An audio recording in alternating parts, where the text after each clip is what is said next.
मुड़ा घोटाले में दलितों की जमीन को अवैध बनाने के कई दस्तावेज हैं। इस पर सदन में चर्चा नहीं होने दी गई। अगर कोई गलती नहीं थी तो सीएम ने चर्चा की अनुमति क्यों नहीं दी? उन्होंने कहा कि अगर चर्चा की अनुमति दी गई होती तो सारी सच्चाई पता चल जाती। प्रथम दृष्टया सीएम की पत्नी के नाम पर स्पष्ट अवैधता है। सरकार को 2 घोटालों की कीमत चुकानी पड़ेगी। सरकार इन घोटालों को प्रकाश में लाने के लिए भटका रही है। वाल्मीकि घोटाले में सरकार की संलिप्तता स्पष्ट है। सीएम को भरोसा है कि इस घोटाले का पर्दाफाश हो जाएगा। उन्होंने कहा कि जो लोग नमक खाते हैं उन्हें पानी पीना चाहिए।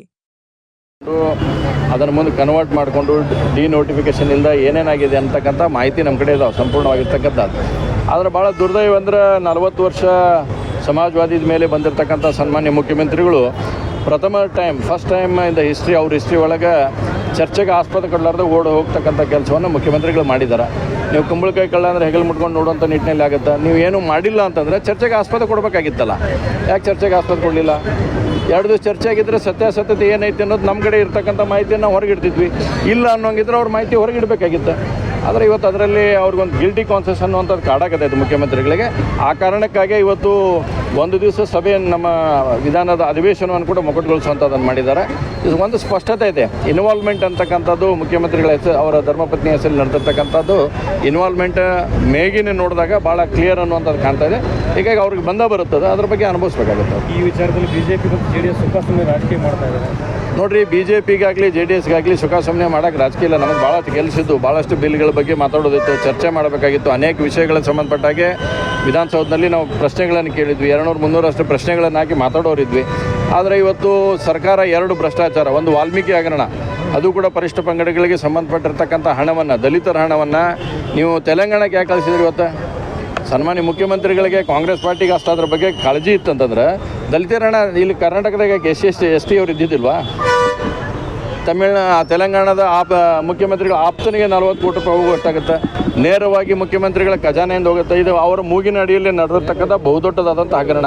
ಅದಕ್ಕೆ ಅವ್ರ ಬೆಲೆಯನ್ನು ತೆತ್ತಬೇಕಾಗತ್ತೆ. ಅದ್ರಾಗ ಏನು ನೋ ಡೌಟ್ ಅದ್ರ ತೆತ್ತಬಿತ್ತಂತ ನೋಡಿ. ಇವತ್ತು ಈ ರೀತಿಯಾದಂಥ ಪ್ರಕರಣಗಳು ಬಂದಾಗ ಕಾಂಗ್ರೆಸ್ ಹೊಸ ಹುಡುಕಿರ್ತಾರೆ. ಇವತ್ತು ನೋಡಿ, ರಾಮನಗರಕ್ಕೆ ತೊಗೊಂಡ್ಬಂದು ಬೆಂಗಳೂರು ಅಂತಂದು ಹೆಸರಿಡ್ತೀವಿ ಅಂತ ಹೊಂಟಾರ. ಯಾಕಂದ್ರೆ ಇವು 2 ಹಗರಣದ ಬಗ್ಗೆ ಮಾತಾಡೋಕೆ ರೆಡಿ ಇಲ್ಲ. ಮತ್ತೊಂದೇನಾರು ಹೊಸದು ಹುಟ್ಟಾಕಿಬಿಟ್ರೆ ಅದ್ರ ಬಗ್ಗೆ ಜನ ಹೊಡೆದಾಡ್ಕೊಂಡು ಹೋಗಲಿ ಅನ್ನೋಂಥದ್ದು ಭಾವನೆ ಐತಿ. ಆದರೆ ಜನರಿಗೆ ಭಾಳ ಸ್ಪಷ್ಟತೆ ಐತಿ.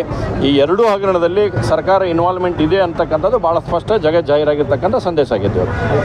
ಇಡಿ ಅವ್ರ ವಿರುದ್ಧ ಕಂಪ್ಲೇಂಟ್ ಕೊಡ್ತಾರ ಒಬ್ಬ ಆಫೀಸರು, ನೀವು BJP ಅವರು ಇಡಿ ಅವ್ರನ್ನ ಬಿಟ್ಟು ಹೆದರಿಸ್ತಿದ್ದೀರಂತ ಅವ್ರನ್ನ. ನೋಡ್ರಿ, ಇವತ್ತು ಇಡಿ ಅವ್ರ ವಿರುದ್ಧ ಸ್ಟೇ ಯಾಕೆ ಸಿಕ್ತಂಗಂದ್ರೆ ಇವತ್ತು ಕೋರ್ಟ್ ಯಾಕೆ ಸ್ಟೇ ಕೊಡ್ತೀವಿ ಇಡಿ ಅವ್ರದ್ದು ಹಾಗೆ ಕೇಳಿರ್ತಕ್ಕಂಥ ಸಂಬಂಧಕ್ಕೆ? ಇವತ್ತು ಭಾಳ ಸ್ಪಷ್ಟ ಇದೆ. ವಾಲ್ಮೀಕಿ ಹಗರಣದಲ್ಲಿ ಸರ್ಕಾರ 100% ಇನ್ವಾಲ್ವ್ಮೆಂಟ್ ಇರೋದು ಗೊತ್ತಾಗೈತಿ. ಯಾವಾಗ 5 ಜನ ಮಂತ್ರಿಗಳನ್ನು ಇಟ್ಕೊಂಡು ಸನ್ಮಾನ್ಯ ಮುಖ್ಯಮಂತ್ರಿಗಳು ಪತ್ರಿಕಾಗೋಷ್ಠಿಯನ್ನು ಮಾಡ್ತಾರೋ, ಯಾವಾಗ ನಮ್ಮ ಅಧಿವೇಶನ ನಡೆದಾಗ 5 ಜನ ಮಂತ್ರಿಗಳನ್ನು ಇಟ್ಕೊಂಡು ಅವಾಗ ಸ್ಪಷ್ಟತೆ ಆಗೈತೆ, ಇದು ನನ್ನ ಬುಡಕ್ಕೆ ಬರೋದು ಅನ್ನೋಂಥದ್ದು ಮುಖ್ಯಮಂತ್ರಿಗಳಿಗೆ ಮನವರಿಕೆ ಆಗೈತೆ. ಅವಾಗ 5 ಮಂದಿ ಮಂತ್ರಿಗಳನ್ನಿಟ್ಟು ಪತ್ರಿಕಾಗೋಷ್ಠಿಯನ್ನು ಮಾಡಿಸಿ ಇದು ಸರ್ಕಾರವನ್ನು ತೆಗಿಲಿಕ್ಕೆ ಷಡ್ಯಂತ್ರ ಅಂತ ಏನೋ ಜೋರಾಗಿ ಹೇಳ್ತಾರಲ್ಲ, ಆ ರೀತಿ ಹೇಳುವಂಥ ಪ್ರಯತ್ನ ಮಾಡ್ಯಾರ. ಇದು ಯಾವುದೂ ಷಡ್ಯಂತ್ರ ಅಲ್ಲ, ನಿಮ್ಮ ಬುಡಕ್ಕೆ 100% ಬರುತ್ತೆ. ಅದಕ್ಕೆ ಅನುಭವಿಸೋಕೆ ಗಟ್ಟಿಯಾಗಿರಿ ಅಷ್ಟೇ. ಷಡ್ಯಂತ್ರ ಮಾಡ್ಲಿಕ್ಕೆ ಅಂದ್ರೆ ಸರ್ಕಾರ ಹೋಗುತ್ತಂತೀರಿ? ನೋಡ್ರಿ, ಇವತ್ತು ಯಾರು ಉಪ್ಪು ತಿಂದಾರೋ ಅವ್ರು ನೀರು ಕುಡಿಬೇಕು. ಮೊದಲು ಉಪ್ಪು ತಿಂದ್ರೆ ನೀರು ಕುಡಿಲಿ. ಸರ್ಕಾರ ಏನೈತಿ ಇಳುತ್ತೋ ಬಿಡುತ್ತೋ ಅದು ಮುಂದಿನ ದಿನಮಾನಗಳಲ್ಲಿ ನೋಡೋಣ, ಅದಕ್ಕೆ ಏನಾಗುತ್ತೆ. ಕಾಂಗ್ರೆಸ್ನವರ ಆರೋಪ ಇಷ್ಟೇ, ಹೆಂಗೆ ಹೇಗಾದರೂ ಮಾಡಿ ಈ ಸರ್ಕಾರವನ್ನು ಬೀಳಿಸ್ಬೇಕಂತ BJP ಅವರು ಹೊರಟ್ರ. ನೋಡ್ರಿ, 135-136 ಜನ ಇವತ್ತು ಕಾಂಗ್ರೆಸ್ ಪಾರ್ಟಿಗೆ ಕರ್ನಾಟಕದ ಜನರು ಬಹುದೊಡ್ಡದಾದಂಥ ಬಹುಮತ ಕೊಟ್ಟಿದ್ದಾರೆ. ನಮಗೆ 66 ಜನ ವಿಪಕ್ಷದಲ್ಲಿ ಇರಬೇಕು ಅನ್ನೋಂಥ ಆಜ್ಞೆಯನ್ನು ರಾಜ್ಯದ ಜನ ಮಾಡಿದ್ದಾರೆ. ಒಂದು ವಿಪಕ್ಷವಾಗಿ ಏನು ಹೋರಾಟ ಮಾಡಬೇಕು ಆ ಎಲ್ಲ ಹೋರಾಟಗಳನ್ನು ಮಾಡುತ್ತೆ. ಹಾಗಾದ್ರೆ ನೀವು ಮಾಡಿದ ಹಗರಣದ ಬಗ್ಗೆ ಮಾತಾಡಿದರೆ ನಾವು ಸರ್ಕಾರಕ್ಕೆ ಎಡವಾಕೊಂಡಂಗ?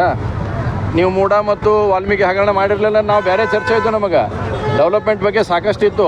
ಇವತ್ತು ಸರ್ಕಾರದಿಂದ ₹1 ಅನುದಾನ ಬಿಡುಗಡೆ ಆಗಲಾರ ರೀತಿಯಲ್ಲಿ ಸರ್ಕಾರ ಒದ್ದಾಡಕತ್ತೈತಿ. ಇವತ್ತು ನಾವು ಲಾಂಜ್ರಿಂದ ಹೊರಗಡೆ ಬಂದಾಗ ಅನೇಕ ಕಾಂಗ್ರೆಸ್ಸಿನ ಶಾಸಕರೇ ಮಾತಾಡ್ತಾರೆ. ನನ್ನ ಜೊತೆ ಇದ್ದಂಥ ಸಂದರ್ಭದಲ್ಲಿ ನಮಗೆ ಸಾಕಾಗೋಗೈತಿ ಈ ಗೌರ್ಮೆಂಟ್ ಅಂತಕ್ಕಂಥ ಮಾತನ್ನು ಅನೇಕ ಕಾಂಗ್ರೆಸ್ಸಿನ ಶಾಸಕರು ಮಾತಾಡಕತ್ತಾರೆ. ಡೆವಲಪ್ಮೆಂಟಿಗೆ ₹1 ಇಲ್ಲ ಅನ್ನುವಂಥದ್ದನ್ನು ಕೂಡ ಶಾಸಕರು ಮಾತಾಡಿದ್ದಾರೆ. ಆಗ ಕಾಂಗ್ರೆಸ್ಸಿನ ಎಲ್ಲೋ ಸಭೆ ಆಯ್ತಲ್ಲ, ಶಾಸಕಾಂಗ ಪಕ್ಷದ ಸಭೆ, ಅಲ್ಲಿ ಯಾರು ಏನು ಮಾತಾಡ್ರೆ ಗೊತ್ತಿಲ್ಲ. ಯಾಕೆ ಮುಖ್ಯಮಂತ್ರಿಗಳಲ್ಲಿ ಉತ್ತರ ಕೊಡಲಿಲ್ಲ?